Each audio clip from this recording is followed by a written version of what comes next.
Zamfara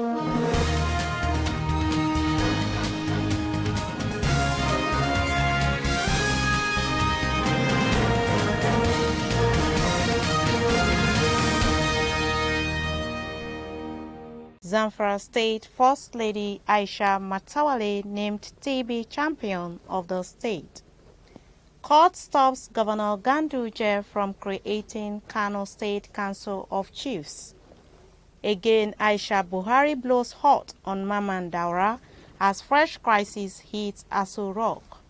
On business, Senate to probe alleged 20 trillion naira unremitted stamp duties. On sports, Nigerian head coach wants Ejaria to declare for Super Eagles. On the international scene, the nexus between peace and development by President Buhari at S1 Forum.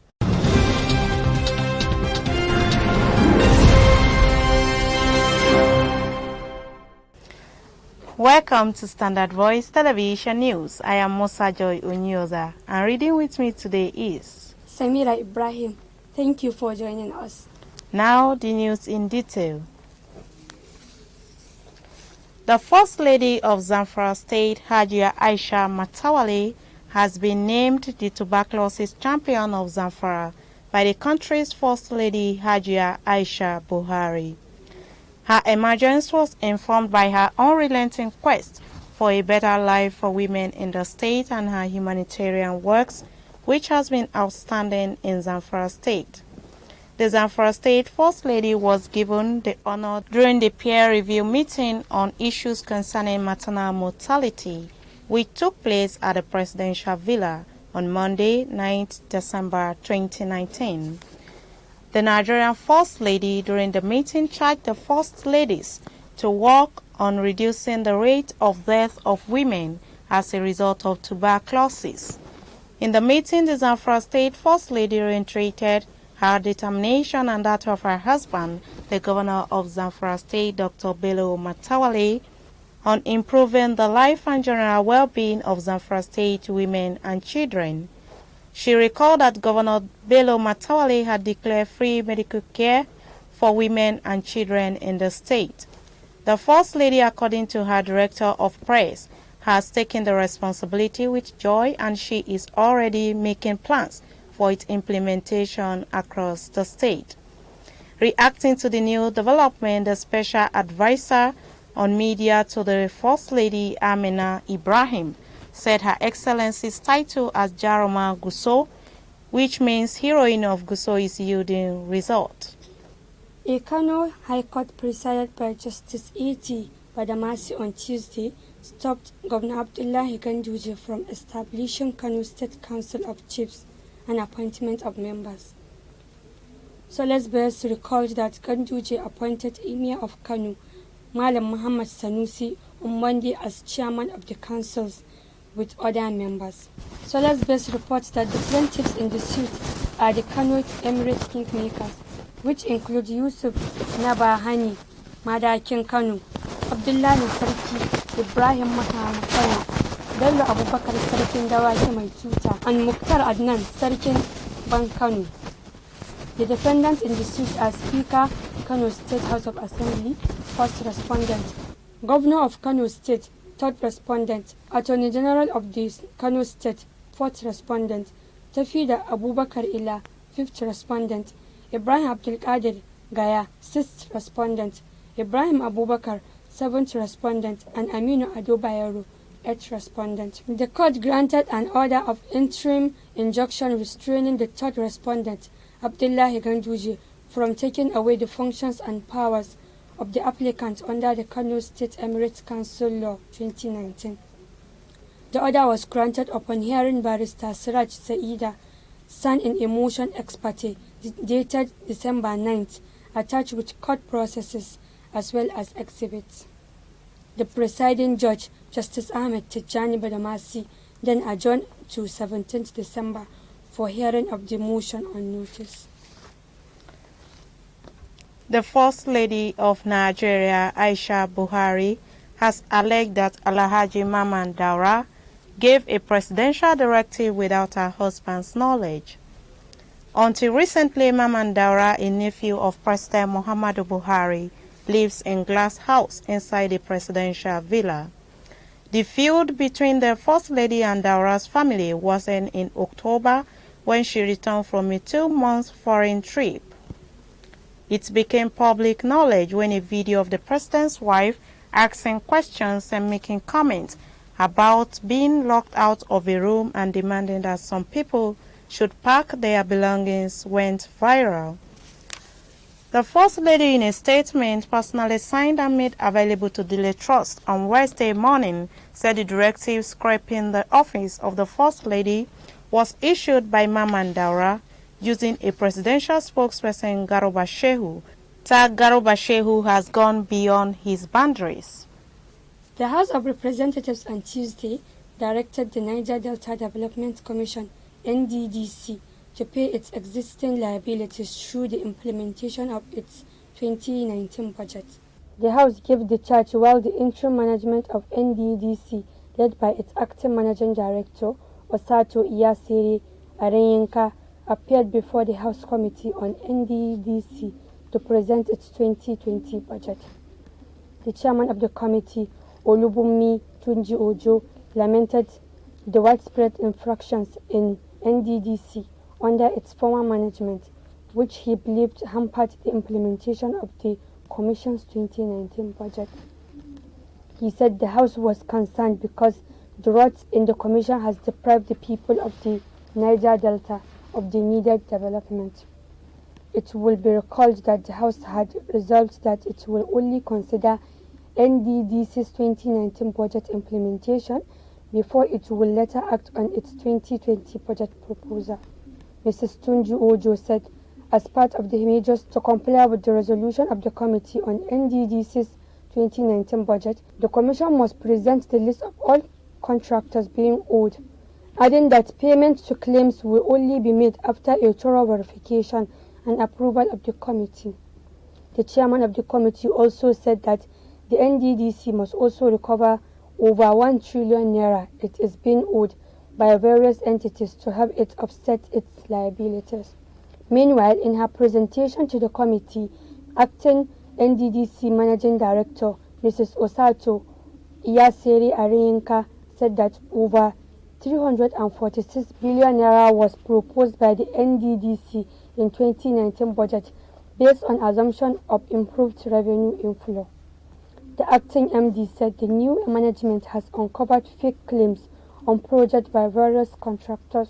Mrs. Ayenreka noted that many fake IOCs were discovered by the Commission in the course of its investigations, adding that many contracts were duplicated through state government, NDDC, Federal Road Maintenance Agency, and other agencies.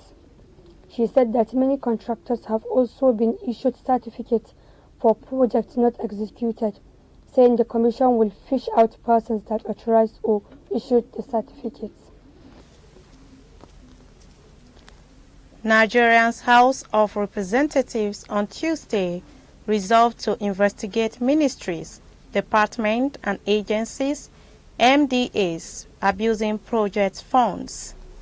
The House also issued December 31, 2019, as ultimatum for MDAs to remit all unspent project funds to government treasury. The resolutions followed a motion sponsored by Speaker of the House, Mr. Femi Bajabiamila, on the need for refund of unspent budget fund. Presenting the motion on behalf of the Speaker, Chairman, House Committee on Rules and Business, Abubakar Fulata, said excess funds accruing from the undervalued award of constituency projects are not returned to the Treasury. He further observed that the unremitted funds are misapplied to other expenditure items, contrary to extant public financial management laws and regulations. He urged members to support the call for probe. Contributing to the motion, member representing Oboku Noriade Federal Constituency, Olawole Oke, said the motion was based on genuine concern on the illegality going on in the land, adding that it is the high time the House take a holistic look at the matter. This motion is not unconnected with the report by Independent Corrupt Practices and Other Related Offences Commission (ICPC), which indicted the National Assembly of spending 1 trillion naira on constituency projects within 10 years without tangible evidence. It could be recalled that President Muhammadu Buhari, while addressing the National Summit on Diminishing Corruption in the Public Service, organized by the ICPC, was quoted to have said the sum of 1 trillion naira had been spent by the federal government on National Assembly constituency projects in the last 10 years without any visible impact on the life of ordinary Nigerians. The federal government has intensified the fight against corruption through the enforcement of the Integrated Personal Payroll Information System (IPPIS). This comes as the Independent Corrupt Practices and Other Related Offences Commission (ICPC) said it has saved the government over 18 billion naira through the system.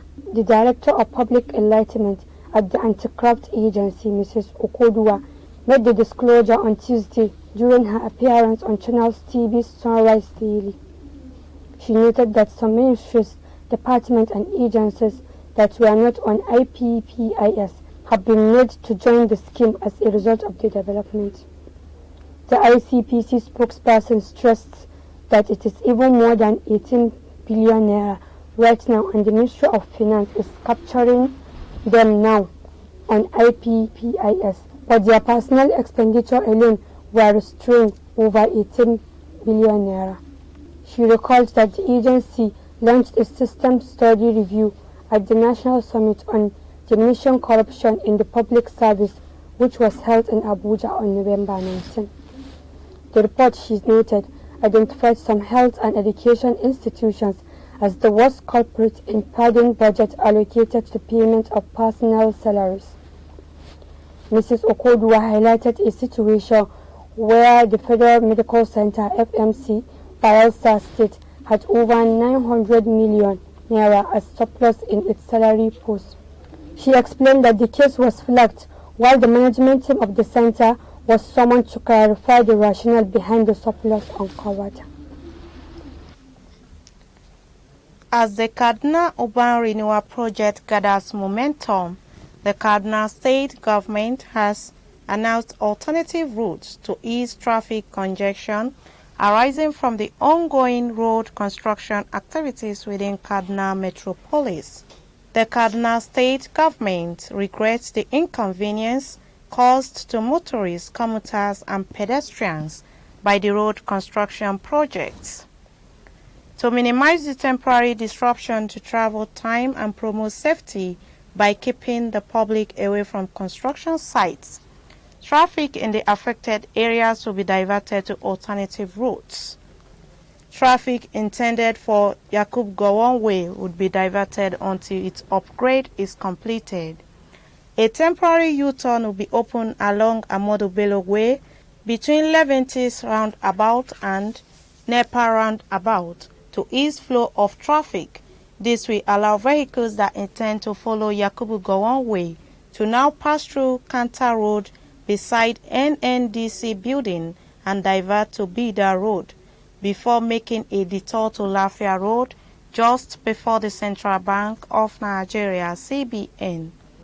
Vehicles coming from the Kawo end of the road will take the new U-turn and continue their movement along the Kanta Road alternative route without going to Leventis roundabout. To further ease traffic along that axis, the median at the middle of Independence Way is being opened at Lafia Road to allow traffic to flow through Asa Hotel 17. Subsequently, motorists will plot their various bearings from the junction. Traffic on Wharf Road will be diverted to Dendo Road, which is located close to Singa roundabout up to Sambo Road before linking Sokoto Road. Thereafter, motorists on Wharf Road's axis have the option of going to Command Children's School Junction and making a brief detour into Wharf Road to link Nepa roundabout. Also, they may choose to join Independence Way from Sokoto Road, through the Nigerian Air Force Training Command. Closure of roads during the construction period will be done in segments and appropriate signage would be put in place. Traffic officials will be on hand to guide motorists and direct traffic. To facilitate easy vehicular movement, the Kaduna State Government enjoins motorists and the entire people of Kaduna Metropolis to be patient with the interim arrangement until the road project along Yakubu Gowon Way and Wharf Road are completed. Kano State Government has reacted to the interim injunction served by a Kano High Court regarding the existence of the newly created emirate in the state. The press statement signed by the Commissioner for Information, Malam Muhammad Garba, on Wednesday indicated that the court order does not affect the existence of the new emirate. Source Base recalled that a Kano High Court presided by Justice Ahmed Tijani Badamasi on Tuesday issued an interim injunction stopping the governor from constituting the Kano Council of Chiefs and fixing December 17th for hearing a motion on notice. We'll be right back after this short commercial break. Stay tuned. Mu zama masu kallon Standard Boys nan tasha ce mai matukar amfani a gare mu. Ka shirye-shirye da ilmantar da yara kamar mu. Ko da macen mu Standard Boys ita ce abin alfaharin mu. Gaskiyar ka baba. Menene gaskiyar maganar ka? Da kyau, zan yi magana. Al'umma ya kamata su fahimce ni. Standard Boys tasha ce da za ta baka farin ciki. Dukkan wani bakin ciki naka ya fece. Kai dai kawai kasance da mu dare da rana. Baka da damuwa. Standard Boys suna da shirye-shirye masu ƙayatarwa da nishaɗantarwa sosai, musamman ma za ka samu kulawa tamkar yaro hannun mahaifiyarsa, ilmantarwa, nishaɗantarwa, tunatarwa. Sai dai ka sani, tashar mu ta kowa ce. Me kake nufi da haka? Ina so in ce Standard Boys. Kamar yaya? Yi min cikakken bayani don in fahimci abin da kake nufi. Akwai shirye-shirye don yara. Akwai kuma na manya-manya labaran duniya da sauransu duk zaka samu awa 24 babu kyakkyaftawa kowane lokaci dare da rana safe da yamma. Wannan shine yasa suka zama na ɗaya da basu da wari. Standard Boys, bridging the gap. Welcome back. On business, Samira Ibrahim has small detail.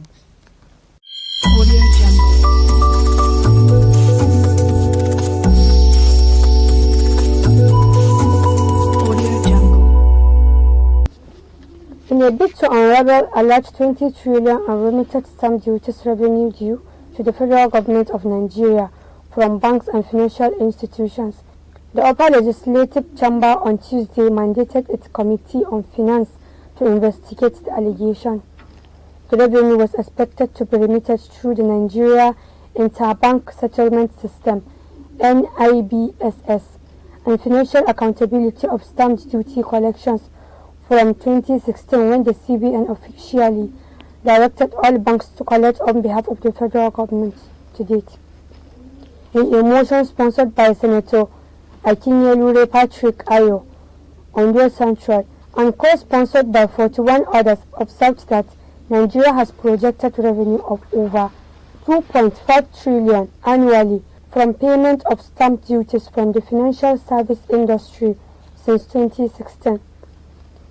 The motion, titled "The Need to Improve Internally Generated Revenue (IGR) of the Federal Government of Nigeria significantly by over 5 trillion annually through non-oil revenue sources available at its disposal." Mr. Akinyelure noted that the CBN cashless policy started from 6 pilot states in 2012, saying this is expected to double to a minimum of 5 trillion naira annually since the policy was extended to 30 other states of the nation on 1st April 2017. He further noted that the CBN in January 2016 issued a circular directing all banks and other financial institutions to charge stamp of 50 naira duties on lodgement into current account with value of 1,000 and above.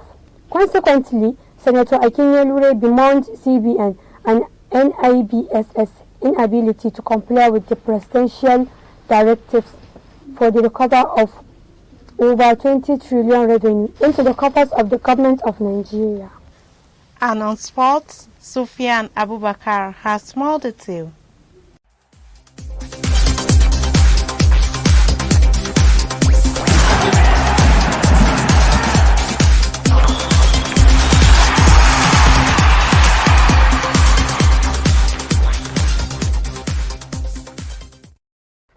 Thank you, Joy Musa. My name is Abu Sufyan Abubakar, and as usual, I'm with the sports update.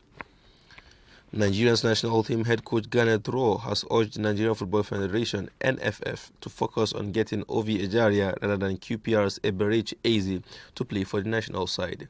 Both Ejaria and Eze have impressed so far this season and have both featured for England at under-21 level. Now it appears that the Nigerian head coach will rather prefer Ejaria to declare for the national side rather than his QPR counterpart. Ovi Ejaria is currently on loan with Rangers in Scotland from Liverpool FC and is expected to have a starting shift with Liverpool next season. And in the UEFA Champions League, Inter Milan have crashed out of the group stage of this season's UEFA Champions League after losing 2-1 to Barcelona in their final Group F game at the San Siro. Inter needed all 3 points to stand a chance of progressing into the knockout stages. But it was not to be, as Barcelona without skipper Lionel Messi won with goals from Carles Pires in the 22nd minute and upcoming star Ansu Fati in the 87th minute. Former Manchester United striker Romelu Lukaku had drawn Inter level on 44 minutes. In the other game in the group, Borussia Dortmund beat visiting Slavia Praha to advance to the next stage. Barcelona topped the group on 14 points while Dortmund are second on 10 points. Inter, 3 times Champions League winners, finished third on 7 points and will now feature in the Europa League this season. In Group H, last season's semi-finalists Ajax failed to qualify for knockout stage following their 1-0 home loss to 10-man Valencia. Ajax needed at least a draw to advance, but it was not to be as a 24th minute strike by Rodrigo ended their hopes. Valencia were reduced to 10 men following the sending off of former Arsenal defender Gabriel Paulista in the 90th minute. Up next for Ajax also is the Europa League after finishing third in the group with 10 points. At Stamford Bridge, Chelsea pick up the needed win to advance after beating already eliminated Loxley 2-1. Tammy Abrahams and Cesar Azpilicueta's goals ensured that for the Blues. Valencia emerged winners of the group on 11 points, the same point with second place Chelsea, but edged it on superior head-to-head record. In Group E, Liverpool put any doubt of qualifying for the next round away with a comfortable 2-0 away win over Salzburg. After a goalless first half, Naby Keita opened scoring for the reigning Champions League holders on 57th minute before Mohamed Salah made it 2-0 after a minute. Napoli joined Liverpool in the next round after thrashing Belgian club Genk 4-0 in Naples. Liverpool topped the group on 13 points and Napoli finished in second place after amassing 12 points. And in Group G, Bundesliga side RB Leipzig and French League 1 outfit Lyon are the two sides that made it to the next round.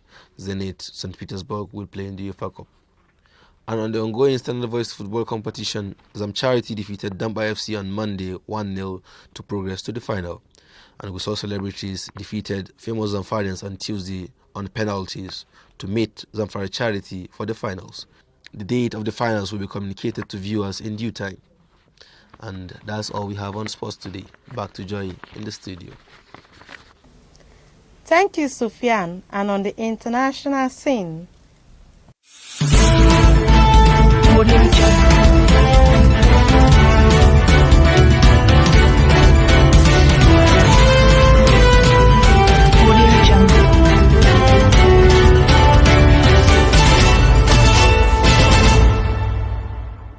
President Muhammadu Buhari has declared that the resolution of conflict situations in African countries remains a key component in the overall development of the continent.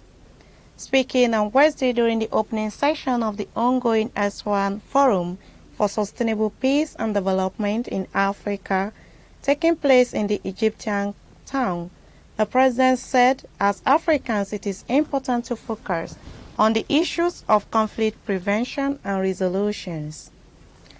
He said conflicts have devastating effect on the society and they militate against progress of the country and stress the need to silence the guns.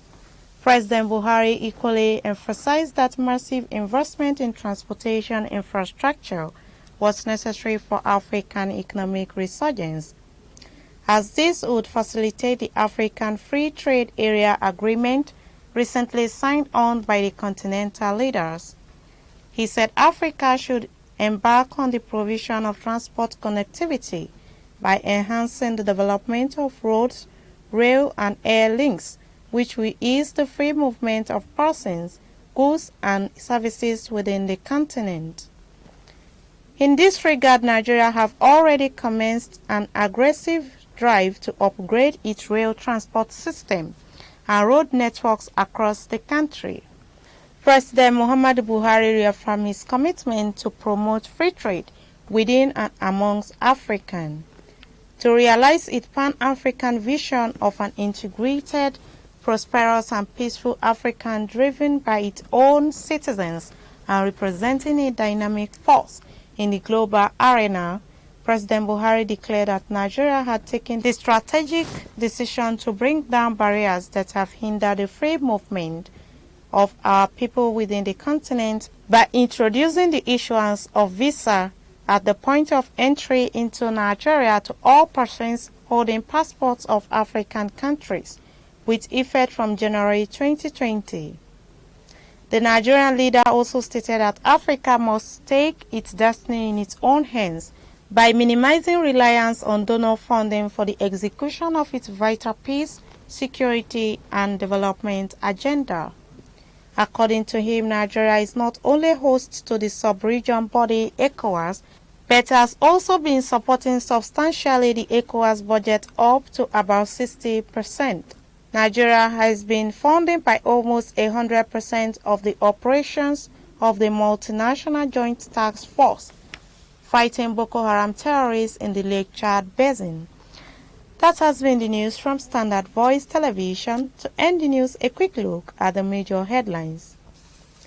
Zamfara State First Lady Aisha Matawale named TB champion of the state.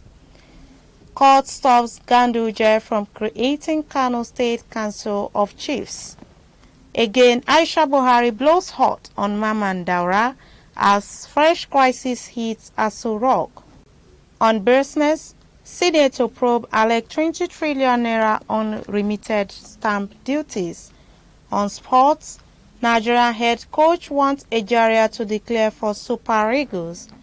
On the international scene, the nexus between peace and development by President Muhammadu Buhari at Aswan Forum.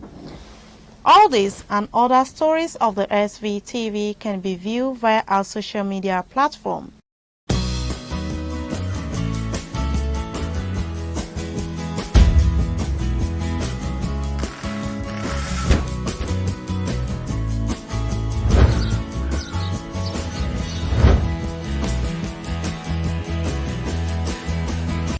That's the news on behalf of Samira Ibrahim. Keep watching Standard Voice Television News. I still remain Musa Joy Onyoda. Stay tuned.